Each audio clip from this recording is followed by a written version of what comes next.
Pagka nahirapan ako ibenta boss, tinatanggal ko to, binabalik yung stock. Talaga Kung po. sakali lang, kaya good thing na may stock pipe.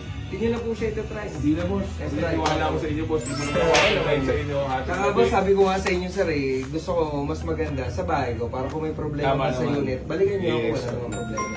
Tiwala ko sa iyo boss, mayos ka kausap boss. Yes naman. So dito pa binibenta dito guys, DX10RR. So pero alam ko 10R lang to, hindi to 10RR. So naka-decal lang na 10RR kasi pagka 10RR talaga, number dyan, may number dito yun. So ito, year model nga ito boss, ano? 2019. 2019 din. Pero to boss, 10R lang to. 10 Dito 10RR, di ba? Decal lang yan. Kasi pag 10RR, may number dito. Sige boss, bigyan mo ang presyo. Kung wala lang karga ngayon na isa, dapating ko dalawa to eh. Mapapalaban tayo dito boss. Isa lang muna. Sige.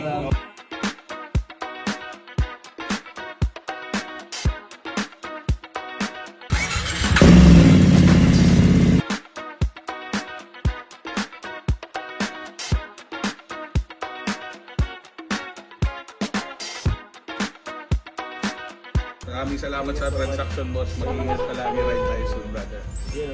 Let's go. Thank you, sir. Thank you.